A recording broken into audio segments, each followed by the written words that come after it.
안녕하세요. 도법제자 천지선은 도솔천궁입니다. 선생님, 요즘 나라가 좀 많이 시끄럽습니다. 정해진 겁니다. 저희가 지금이 5월 3일이잖아요. 예.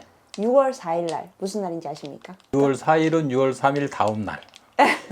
지금 딱 한 달 남았죠. 20대 대통령 선거일이잖아요. 네, 맞습니다. 선생님 화제의 인물이시죠? 이재명 후보님에 대해서 몇 가지 좀 여쭙고 싶어서 예. 저희가 이분의 사주를 들고 왔습니다. 사주 먼저 불러드리겠습니다. 예. 1964년 12월 22일생. 선생님 어르신들께서 주시는 말씀은 이재명이 후보를 얘기하니까 불쌍구나 하나도 가진 것이 없이 태어나서 내 것을 만들어라 이 사람은 어느 누구의 도움을 받아서 살아가는 게 아니라 내가 개척해 나가면서 자수성가를 해야 되는 스타일이고 고집이 엄청 세다고 해요. 근데 고집이 엄청 센데 완전 아나무인은 아니어도 좀 내가 이것은 해야겠다, 이것은 어떻게 이루어야겠다라고 생각을 한다면 거기에서 꺾이는 건 하나도 없다라고 해요. 워낙 어려서부터 자라오는 가정이나 자라오는 환경이나 태어난 환경이나 이 사람 사주팔자에는 어쩔 수 없이 태어났다고 해요. 부모가 있어도 부모가 있지도 않은 것 같고, 그러니까 나 혼자 호롤단신으로 일어서야 된다는 그런 사주팔자를 갖고 태어났다고 하십니다. 그리고 이 이재명 후보가 40대 50대 그때부터 이름을 날려라고 하는 그런 시기가 됐다고 해요.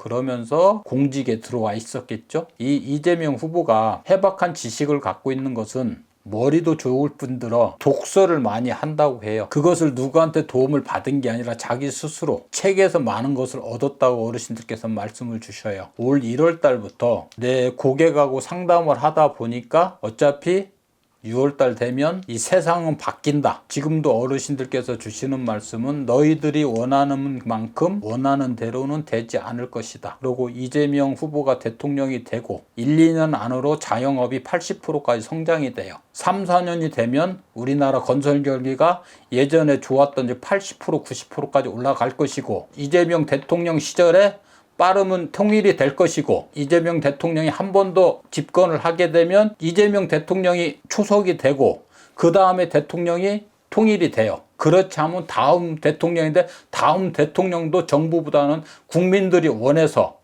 이재명 대통령이 한 번 더 집권을 할 것 같아요. 그래서 우리나라가 부강한 국가가 되고 선진 국가가 돼. 말로만 듣는 부강한 국가가 선진 국가가 아니라 청렴결백한 것도 있지만 이 사람 자체가 내 거 아니라고 생각하는 건 절대 안 받아먹어. 그리고 지금 이재명 후보를 모함해서 어찌게 해서라도 떨어뜨리려고 하는 반대 무리 쪽에서 아무리 한다고 해도 이 사람들도 방어하는 방법도 다 갖고 있어요. 근데 이 방법까지는 얘기를 해줄 수가 없어.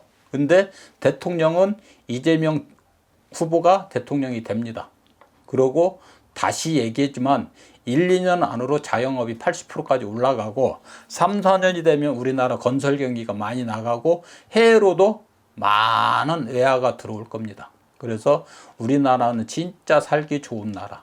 역대 대통령 중에 최고의 대통령이 될 것이고, 역대 대통령 중에 득표율도 최고가 될 것이고, 70%, 80%까지 나올 것이고, 더 나온다면 83%까지 나온다고 하셔요. 이게 지금 흩어져 있던 중도층들을 다시 민주당 쪽으로 몰리게 돼가지고 국민의힘의 후보하고 민주당의 후보하고 갭은 상상 이상으로 차이가 날 거예요. 그리고 부자들을 잘 살게끔 했던 게 이번 정부인데, 이재명 후보님이 대통령이 되면 이 세제 개편을 많이 할 거예요. 부동산 정책도 많이 바뀔 것이고, 그러니까 우리가 상상하지 못했던 것을 뽑아낼 거야. 어르신들께서 여기까지 말씀 주시네요. 와, 선생님, 저희가 준비했던 질문들 중에 몇 가지가 벌써 나왔는데요. 예. 질문을 2가지 정도 드릴게요. 예. 선거법 위반 혐의로 계속 그 재판을 받고 계셨잖아요. 예. 근데 그게 이번에 대법원에서 파기환 환송심이 되었어요. 그것 때문에 중도층이 이재명 후보한테 이제 표가 많이 그쪽으로 가는 거예요. 혹시 그러면 이 재판의 결과도 예측이 될까요? 재판으로 봐서는 질 수밖에 없어요. 왜? 짜여진 각본이기 때문에. 결국에는 이재명 후보가 대통령이 됩니다. 그러면 지금 이제 유세를 하고 계시잖아요. 예. 근데 피습 모의 때문에 요즘에 또 화두가 되고 있어요. 피습은 어디든지 하게 돼 있어요. 저희가 드릴 질문은 혹시나 그걸로 인해서 병원행위라든지 건강에 이상이 생기지는 않으실까요? 그리고 현재의 건강 상태는 괜찮으실까요? 그럴 일은 없을 것이고 신경을 많이 쓰고 하니까 스트레스를 받아서 간에 좀 안 좋다 그래요. 근데 그쪽 상대방 쪽에서는 어떻게 해서라도 하려고 하겠죠. 그래서 경호를 엄청 잘해야 돼요. 안 그러면 위험할 수도 있어요. 그렇게 말씀 주세요. 근데 어르신들께서 무죄라고 하셔도 어쨌든 짜여진 각본이잖아요. 그렇죠. 그러면은 알려지는 거는 유죄로 알려질 수도 있는 거 아니에요? 이재명이 대통령이 될 것이다. 그러니까 나는 이재명이 대통령이 되니까 어떤 문제 다 집어치우고 그냥 대통령이 될 것이다. 그러니까 6월 3일 날 대통령이 되는데 원사이드한 득표율로 대통령이 될 것이다. 찍소리도 못하게끔 득표율을 대통령이라고. 얻을 것이다. 그래서 70%, 80%, 많으면 83%까지 말씀 주시더라고요. 네, 감사합니다.